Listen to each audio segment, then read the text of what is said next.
So you didn't want to do this, okay, initially. You go from doing translation to now being one of the world's best. Do you ever think about that process and that moment that now, like us, when we were professional athletes, people looked up to us, people want to be us. I can't tell you how many people I've come across are like, I want to be Kate. Kate's the coolest. Like, I want to be on TV because of Kate. Gold standard. Has that sunk in? Are you aware of that? That you have the power to inspire so many people around the world, especially women, little girls, who are maybe not thinking TV was being around men, being, in a male-dominated kind of room, being like the person that everyone looks to? I don't live in a space where I think I'm good. So, it's hard for me to kind of, Are you aware of your impact?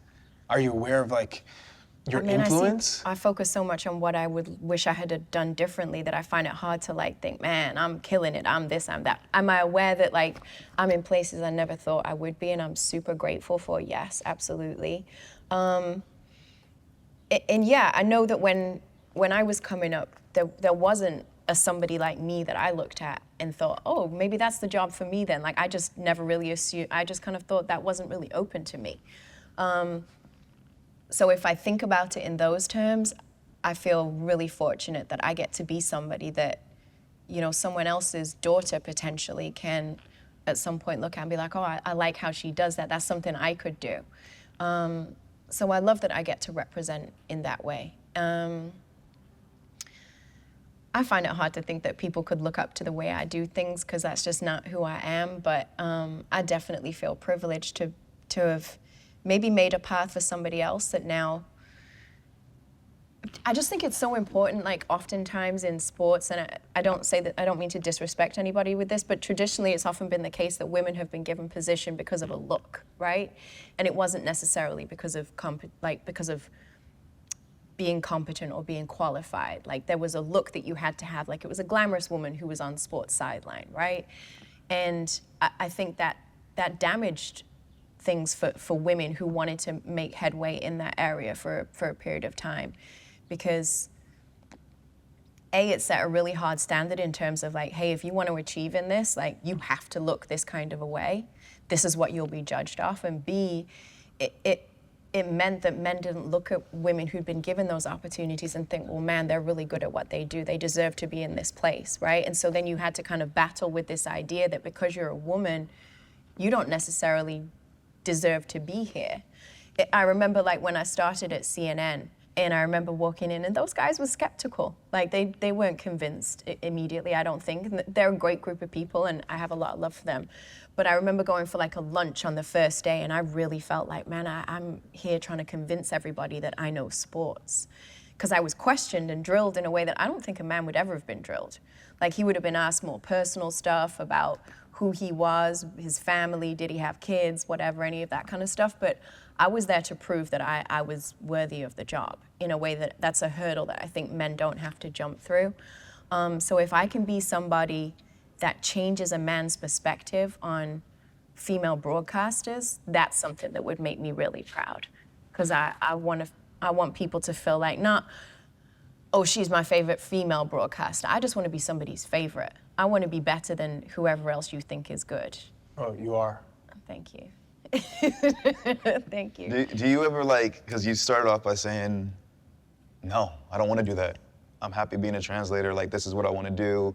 Do you ever think of look back and think, what if you would have actually stuck to your guns and been no, I'm going to be a translator? What life would be like at this point in time for you? A lot less Versace, we all know that. Yeah, man, I think I would have been happy. That's still something, I love that kind of that world. I love learning different languages, culture, all of that stuff really appeals to me. But nobody's ever used it. And football's so international that it's kind of crazy that nobody's ever used it. And I remember CBS, so we were doing a live broadcast, Champions League, and you know how all those interviews come through the world feed and they're all done by different people. in different languages, and they're just available to you. And Pete, the producer, was in the control room in London. This is how I was told the story, because I'm live on air. And he says, don't we have any, we need interviews, we need some reaction from the games. And the British producer says, well, yeah, but we only have such and such, and they're speaking Spanish. And Pete's like, so? She says she speaks Spanish. And Matt, the British producer, well, but what if she messes up? What if she doesn't understand? Like, Pete's like, well, we're gonna laugh at her. Like, she's told us all she's fluent. Like, we'll have some fun with that. So let's just throw it on. And so that was the first time I'd ever been put in that position. And that was really cool to me, where those kind of couple of worlds like collided. Same doing the Ballon d'Or, where, you had, I think at one point I had Manuel Neuer, Lionel Messi, trying to think who else, somebody in French, and I can't, I switched from, maybe it was Karim Benzema or whoever on stage, and I got to switch from the French to the German to the Spanish. That's and wild. Looked pretty cool doing it, Wild. Yeah. That was my flex. Yeah. So I don't know, I'm really glad I went that route. I'm really glad that I got that qualification. It's definitely helped me. Am I glad that I'm so lucky. This is such a good life. I get to travel all over. I get to hang out with people I really like, more so here than in London, but I like them too, Yeah, Clint? that's what I'm talking about. That's what I'm talking about. Down on it. And I just, life has been so good to me. God has been so good to me. So yeah, I wouldn't change it for the world. If someday, I always feel like there's a window on women in broadcasting, right? And so at some point, maybe my face isn't going to fit anymore, and at that point, maybe that's what I'll go back to. But I don't know. Maybe I'll just be selling secondhand Versace out the trunk of my car. That's just going to keep me going. It's a lot. You got a lot of that to sell.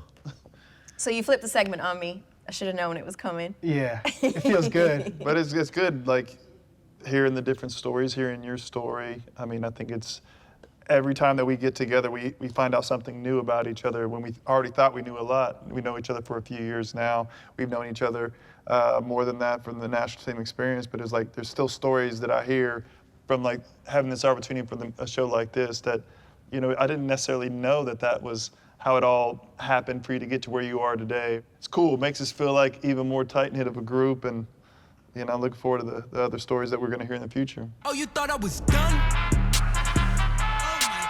No. Oh my God. Gotta face it, I'm the one. I want the check, want the check, want the check.